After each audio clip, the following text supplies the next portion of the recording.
Il y a des habitudes qui te gardent pauvre, des habitudes que tu fais probablement chaque jour sans même t'en rendre compte, des habitudes qui sabotent ta richesse avant même qu'elle n'arrive. Les Juifs riches les connaissent, et ils les évitent à tout prix. Ce n'est pas un hasard si les Juifs représentent moins de 0,2% de la population mondiale, mais possèdent une part disproportionnée de la richesse.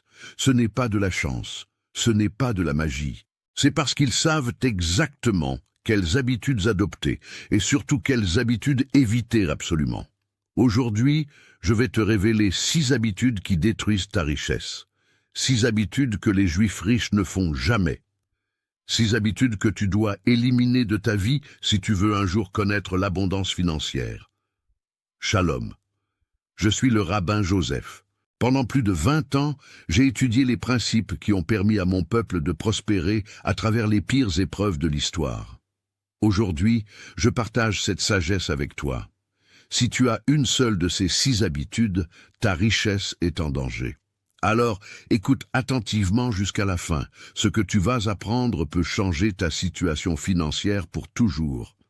Première habitude à éviter, dépenser pour impressionner les autres. C'est la première habitude qui détruit la richesse. Et c'est probablement la plus répandue. La voiture neuve que tu ne peux pas vraiment te permettre. Les vêtements de marque pour montrer que tu as réussi. Le restaurant cher pour impressionner tes amis. L'appartement dans le quartier chic pour que les gens pensent que tu es riche. Tout ça, c'est de l'argent brûlé pour acheter l'opinion des autres. Les Juifs riches ne font jamais ça. Il y a un dicton yiddish qui dit « Celui qui vit pour le regard des autres meurt pauvre ». Tu serais choqué si tu voyais comment vivent certains des Juifs les plus riches du monde. Des maisons modestes, des voitures ordinaires, des vêtements simples, rien qui montre leur richesse. Pourquoi ? Parce qu'ils comprennent quelque chose de fondamental. La vraie richesse ne se montre pas, elle se construit. Chaque euro dépensé pour impressionner les autres est un euro qui ne travaille pas pour toi. C'est un euro qui ne se multiplie pas, c'est un euro perdu pour toujours. Le Talmud enseigne, celui qui court après les honneurs le fuient. Celui qui fuit les honneurs le poursuivent. C'est une loi spirituelle et financière. Plus tu essaies de paraître riche, plus tu deviens pauvre. Plus tu te concentres sur construire au lieu de montrer, plus tu deviens réellement riche. Laisse-moi te donner un exemple concret. 2 personnes gagnent le même salaire. 5 000 € par mois. La première personne veut montrer qu'elle a réussi. Elle achète une voiture à crédit. Elle loue un appartement trop cher. Elle achète des vêtements de marque. À la fin du mois, il ne reste rien. La deuxième personne, qui a la mentalité juive, vit en dessous de ses moyens. Voiture d'occasion, appartement modeste, vêtements simples. Elle investit la différence chaque mois. Après 10 ans, la première personne n'a rien. Elle est peut-être même endettée. La deuxième personne a construit un patrimoine de plusieurs centaines de milliers d'euros, sans gagner plus, juste en évitant cette habitude toxique. Le Talmud dit « Ne regarde pas la cruche, mais ce qu'elle contient ». Les apparences sont trompeuses, et elles coûtent très cher. Voici comment éliminer cette habitude. Avant chaque achat important, pose-toi cette question. Est-ce que j'achète ça pour moi ou pour l'image que ça donne aux autres? Si c'est pour l'image, n'achète pas. Cet argent a une meilleure destination. Deuxième habitude à éviter, dire « je ne peux pas me le permettre ». Cette phrase semble innocente, mais elle est dévastatrice. Quand tu dis « je ne peux pas me le permettre », tu programmes ton cerveau pour l'échec. Tu fermes la porte à toute possibilité. Tu te déclares vaincu avant même d'avoir essayé. Les Juifs riches ne disent jamais cette phrase. Jamais. À la place, ils posent une question différente. Comment puis-je me le permettre? La différence semble subtile, mais elle change tout. Je ne peux pas me le permettre, ferme ton cerveau. Comment puis-je me le permettre? Ouvre ton cerveau. Ça le force à chercher des solutions, des opportunités, des moyens créatifs. Le Talmud enseigne, selon l'effort est la récompense. Mais l'effort commence dans l'esprit, pas dans les mains. Les Juifs ont toujours cru que les mots ont un pouvoir créateur. Dans la tradition juive, Dieu a créé le monde avec des paroles. Et nous, faits à son image, nous créons notre réalité avec nos paroles.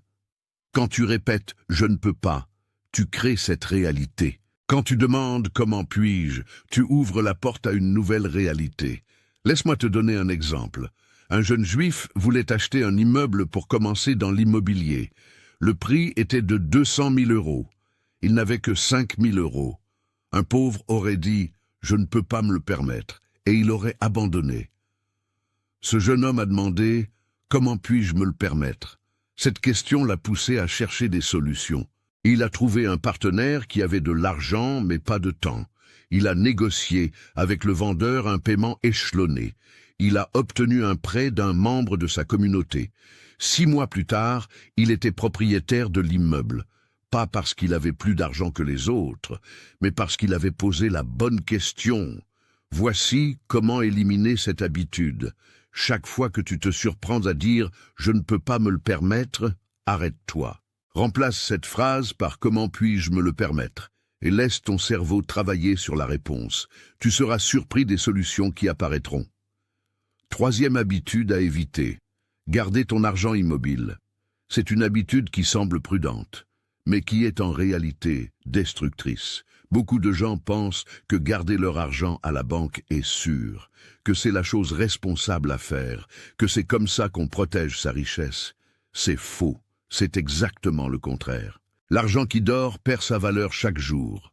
L'inflation le grignote mois après mois, année après année. 100 euros aujourd'hui vaudront moins demain, et encore moins l'année prochaine. Les Juifs riches ne laissent jamais leur argent dormir, jamais. Le Talmud enseigne, l'argent qui ne bouge pas est comme l'eau stagnante. Elle pourrit.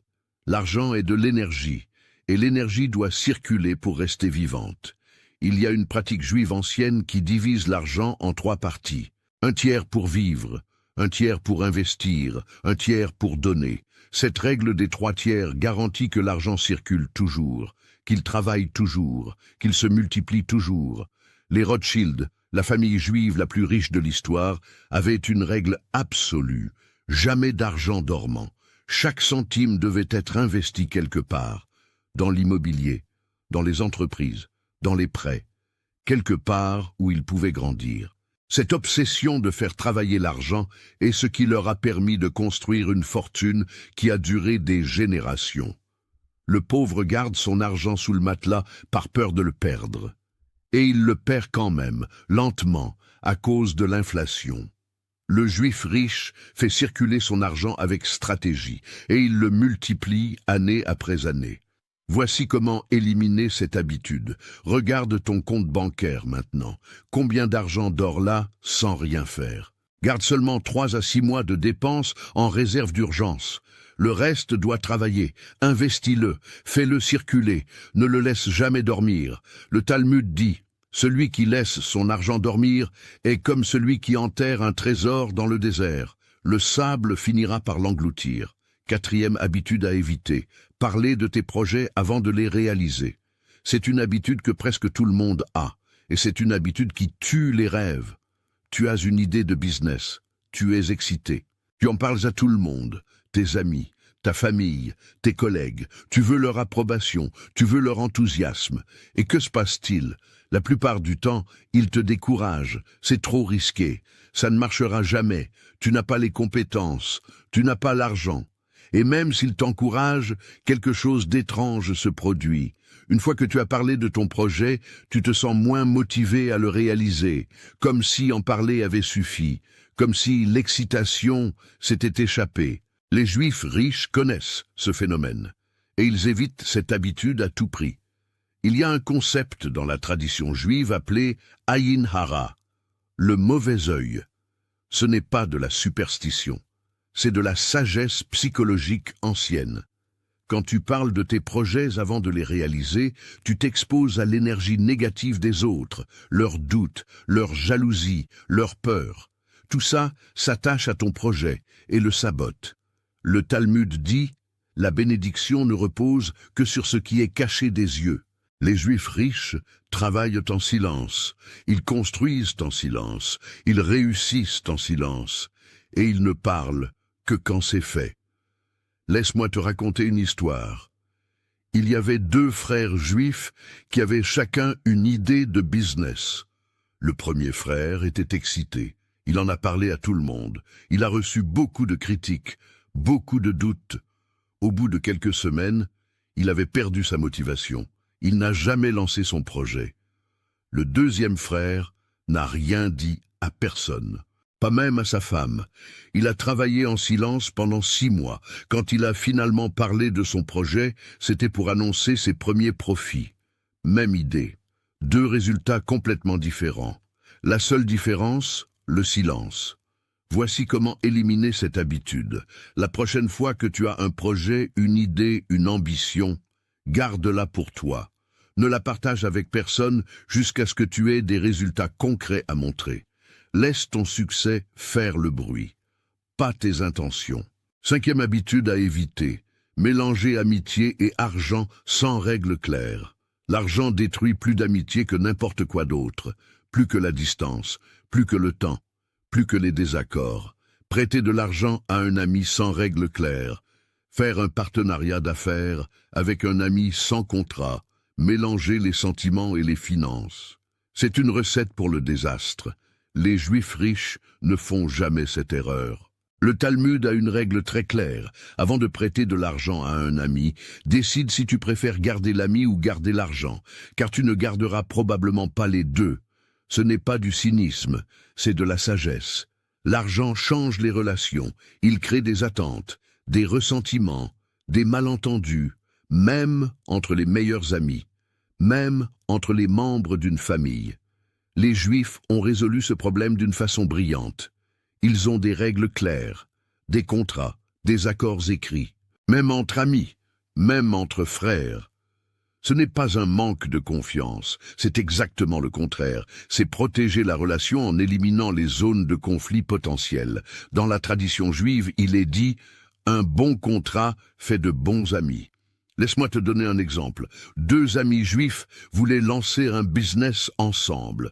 Avant même de commencer, ils sont allés voir un rabbin. Pas pour une bénédiction, pour établir un contrat. Qui investit combien? Qui fait quoi? Comment les profits sont partagés? Que se passe-t-il si l'un veut partir? Que se passe-t-il en cas de désaccord? Tout était écrit, tout était clair.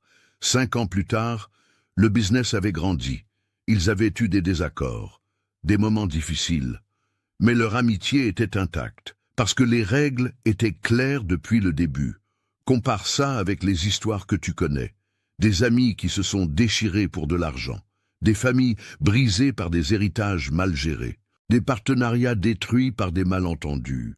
Tout ça aurait pu être évité avec des règles claires. Voici comment éliminer cette habitude. Si tu dois mélanger amitié et argent, établis des règles claires par écrit. Pas parce que tu ne fais pas confiance, mais parce que tu veux protéger la relation. Le Talmud dit « les bons comptes font les bons amis ». 6e habitude à éviter. Travailler pour l'argent au lieu de faire travailler l'argent. C'est la dernière habitude, et peut-être la plus importante. La plupart des gens passent leur vie à travailler pour l'argent. Ils échangent leurs heures contre des euros, leur temps contre un salaire, leur vie contre une paix. Et ils ne comprennent pas pourquoi ils ne deviennent jamais riches. Les Juifs riches font exactement le contraire. Ils font travailler l'argent pour eux. Le Talmud enseigne « Celui qui travaille avec ses mains est un ouvrier. Celui qui travaille avec ses mains et sa tête est un artisan. Celui qui fait travailler les autres est un homme d'affaires, mais celui qui fait travailler l'argent est un sage. » Quelle est la différence? Quand tu travailles pour l'argent, tu es limité par le temps. Il n'y a que 24 heures dans une journée. Tu ne peux pas travailler plus, donc tu ne peux pas gagner plus. Quand l'argent travaille pour toi, il n'y a pas de limite. L'argent ne dort jamais. L'argent ne prend pas de vacances. L'argent peut se multiplier pendant que tu dors. C'est pour ça que les Juifs ont toujours favorisé les investissements, l'immobilier qui génère des loyers, les entreprises qui génèrent des profits, les prêts qui génèrent des intérêts, pas parce qu'ils n'aiment pas travailler, mais parce qu'ils comprennent les mathématiques de la richesse. Laisse-moi te montrer, une personne qui travaille pour l'argent gagne 3 000 € par mois. Elle travaille 40 heures par semaine. Si elle veut gagner plus, Elle doit travailler plus d'heures. Mais il y a une limite. Une personne qui fait travailler l'argent investit 100 000 € dans un appartement qui génère 500 € par mois de loyer. Elle n'a pas travaillé une seule heure pour ces 500 €. L'argent a travaillé pour elle. Et voici le secret. Elle peut répéter ça encore et encore. Un deuxième appartement, un troisième, un dixième. Il n'y a pas de limite. C'est comme ça que les Juifs construisent des fortunes générationnelles. Pas en travaillant plus dur, en faisant travailler l'argent de plus en plus dur. Voici comment éliminer cette habitude. Pose-toi cette question. Combien d'argent ai-je qui travaille pour moi en ce moment? Si la réponse est 0, c'est ton premier objectif. Trouve un moyen, même petit, de mettre ton argent au travail. Un investissement. Un business. Quelque chose qui génère des revenus sans que tu échanges ton temps. Le Talmud dit « Celui qui vit de son travail seul est un esclave. Celui qui vit du travail de son argent est un homme libre. » Récapitulons les 6 habitudes que les Juifs riches évitent à tout prix. Première habitude. Dépenser pour impressionner les autres. La vraie richesse ne se montre pas, elle se construit. Deuxième habitude. Dire « je ne peux pas me le permettre ». Remplace cette phrase par « comment puis-je me le permettre ». Troisième habitude. Garder ton argent immobile. L'argent doit circuler. L'argent doit travailler. Quatrième habitude. Parler de tes projets avant de les réaliser. Travaille en silence. Laisse ton succès faire le bruit. Cinquième habitude, mélanger amitié et argent sans règle claire. Les bons comptes font les bons amis. Sixième habitude, travailler pour l'argent au lieu de faire travailler l'argent. Construis des sources de revenus qui ne dépendent pas de ton temps. Ces 6 habitudes semblent simples, mais la plupart des gens les ont toutes. Et c'est exactement pourquoi la plupart des gens ne deviennent jamais riches. Les Juifs riches les ont identifiés il y a des millénaires. Ils les évitent systématiquement, génération après génération. Et c'est pour ça qu'ils continuent à prospérer, peu importe les circonstances. Maintenant, tu sais ce qu'ils savent. Tu as la même information, la même sagesse. La question est, vas-tu éliminer ces habitudes de ta vie? Tu peux fermer cette vidéo et continuer comme avant. Garder ces habitudes qui te gardent pauvre. Et dans un an, tu seras exactement au même endroit, où tu peux choisir une seule de ces habitudes et l'éliminer cette semaine. Pas les 6 en même temps, une seule, mais complètement. Et dans quelques mois, tu verras la différence. Pas une petite différence, une vraie transformation. Les habitudes sont la fondation de ta vie. Change tes habitudes et tu changes ta destinée. Shalom. Et que l'Éternel bénisse chaque pas que tu feras à partir d'aujourd'hui.